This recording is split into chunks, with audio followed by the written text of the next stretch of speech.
గారు అలాగే తెలుగుదేశం పార్టీ నుంచి సయ్యద్ రఫీ గారు, కాంగ్రెస్ పార్టీ నుంచి ఎస్కే బాజీ గారు, అనలిస్ట్ విజ్డమ్ చౌదరి గారు, అందరికీ నమస్కారం అండి.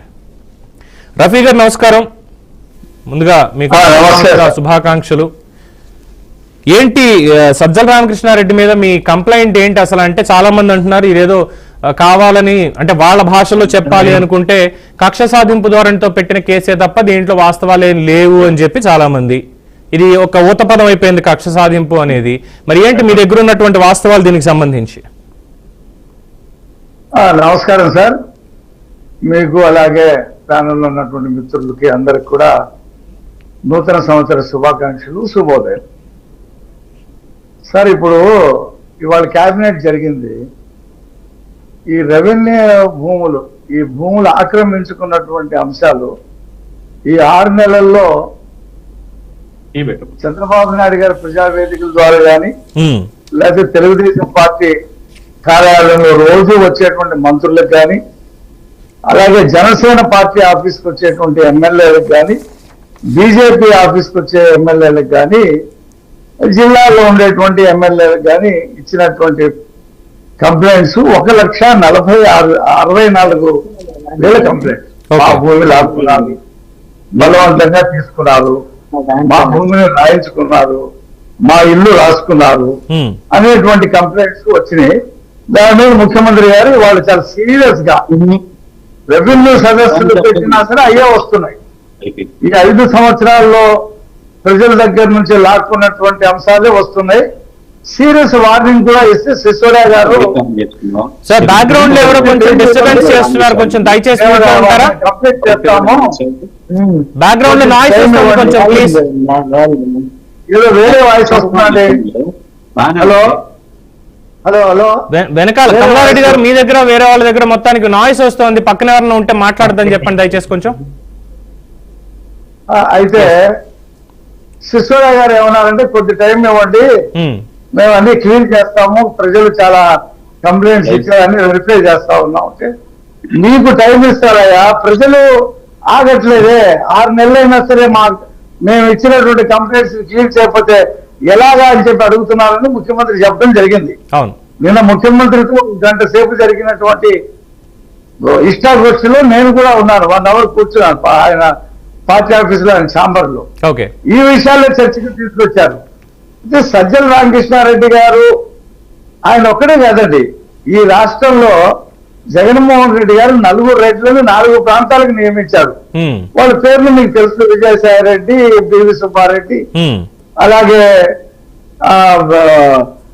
మన పుంగనూరు ఎమ్మెల్యే పెద్దిరెడ్డి, సజ్జల రామకృష్ణారెడ్డి. ఈ 4 కిందే మొత్తం జరిగింది రాష్ట్రంలో పరిపాలన. మంత్రులకి ఏం లేదు. మంత్రులు సెక్రటరియట్కి వచ్చిన పాపాన పోలా 5 సంవత్సరాలు. ఎప్పుడు కూడా ఏ మంత్రి సెక్రటరియట్ లో కూర్చొని సమీక్ష చేసింది కానీ, పరిపాలన చేసింది కానీ చేయలే. వాళ్ళు ఇళ్లలోనే కూర్చునేవాళ్ళు, ఎవరింట్లో వాళ్ళు ఉండేవాళ్ళు. ఇప్పుడు పరిస్థితి అలా కాదు. ముఖ్యమంత్రి రోజు సచివాలయానికి వస్తున్నారు, మంత్రులు వస్తున్నారు, ప్రజలు పెద్ద ఎత్తున అర్జీలు తీసుకుని వస్తా ఉన్నారు. ఆ పరిస్థితి వేరు, ఈ పరిస్థితి నక్కకి నాగలోకానికి కొంత తేడా ఉంది.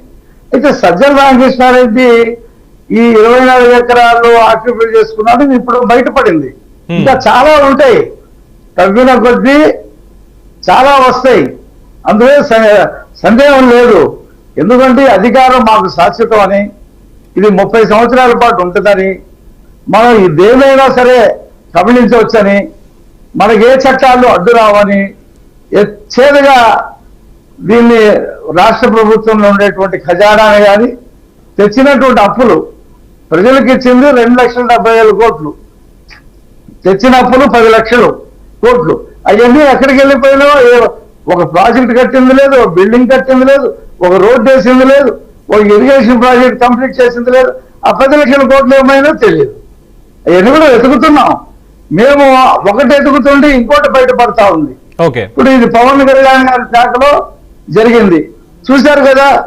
సరస్వతి భూముల్లో పవన్ కళ్యాణ్ గారు పర్యటన చేసిన తర్వాత 24 ఎకరాలు అక్రమంగా రిజిస్ట్రేషన్ చేసుకున్నారని వచ్చింది. అటవీ శాఖకి సంబంధించిన భూముల మీద సర్వే జరుగుతుంది. దీని మీద కూడా జరుగుద్ది ఖచ్చితంగా. అది ఎవరైతే అక్కడ గెస్ట్ హౌస్లు కట్టుకున్నారో, ఫామ్ హౌస్లు కట్టుకున్నారో, చెట్లు నరికారో ఆ కేసు పెడతారు. సజ్జల రామకృష్ణారెడ్డి గారు చాలా నీతులు చెప్పేవాడు ఆయన రోజు వచ్చి. ఆయనే అసలు వివేకానందుడిలాగా ఆయన మాట్లాడేవాడు. నేను మా ముఖ్యమంత్రి చాలా నీతిపరులు అని చెప్పి మాట్లాడేవాడు. ఇప్పుడు అన్ని బయటికి వస్తున్నాయి. ఒక్కొక్కటి తగ్గిన కొద్దీ తెలుగులో నుంచి ఎలుకలు బయటకు వచ్చినట్టుగా వస్తా ఉన్నాయి. వీటన్నిటి మీద ఇప్పుడు విడుదల రజనీతో కలిసి ఈయన చేసిన అక్రమాలు కూడా చాలా ఉన్నాయి. ఆ చీరాల ఆ ప్రాంతంలో విడుదల వెళ్ళి 2 కోట్లు తీసుకోవటం, ఆయన టీఏ 10 కోట్లు తీసుకోవటం, అక్కడ ఎస్పీ 10 లక్షలు తీసుకోవటం, ఎస్పీ 10 లక్షలతో రిటర్న్ కంప్లైంట్ ఉంది. అదేమి వాళ్ళ క్రషర్ కి సంబంధించినటువంటి దాని మీద చూశాం కదా. ఇప్పుడు కాకినాడలో ఒక మెడ్రాస్ కు సంబంధించినటువంటి సంతానం కంపెనీకి ఆడిట్ చేయమని ఇస్తారు. వాళ్ళు 990 కోట్లు కట్టాలని చెప్పి నోటీస్ ఇస్తారు. ఎవరికి? కర్ణాటక వెంకటేశ్వరరావుకి. అది లాక్కున్న తర్వాత 2500 కోట్లు విలువ చేసే ఆ పోర్టు లాక్కున్న తర్వాత ఆ ఆడిట్ కంపెనీ ఏం చేస్తుంది? మీరు 9 కోట్లు ఖర్చు చాలని చెప్పి వెంటనే మార్చింది. ప్రభుత్వాన్ని అడ్డం పెట్టుకొని బెదిరించి భయపెట్టి ఏ రకంగా ఆస్తులు లాక్కున్నారో, ప్రభుత్వ భూములు లాక్కున్నారో, ఏ రకంగా ఈ రాష్ట్ర సంపదని విదేశాలకు పంపించి సొమ్ము చేసుకున్నారో ఒక్కొక్కటి బయట పడతా ఉంది. నిన్న ముఖ్యమంత్రి దగ్గర ఒక విలేకరు ప్రస్తావించారు. ఏమని? జగన్మోహన్ రెడ్డి 1750 కోట్ల రూపాయలు తీసుకున్నట్టు అమెరికాలో చెప్పింది కదండి. అడిగితే ఆయన ఏం చెప్పాడంటే అది అమెరికాలో వచ్చినటువంటి ఆరోపణ.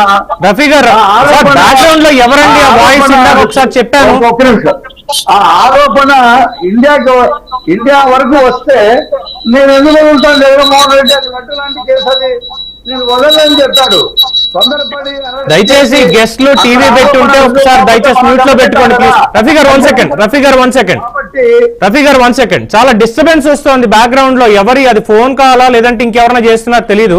దయచేసి గెస్ట్లు ఒకసారి మ్యూట్ లో పెట్టుకోండి. అది చాలా డిస్టర్బెన్స్ వస్తుంది. ఒక మాట్లాడుతున్నప్పుడు వెనకాల బ్యాక్గ్రౌండ్ డిస్టర్బెన్స్ అనేది దయచేసి మ్యూట్ లో పెట్టాలి. అది రఫీ గారు మీరు కాదు ఒకసారి హోల్డ్ లో ఉండండి. కమలారెడ్డి గారు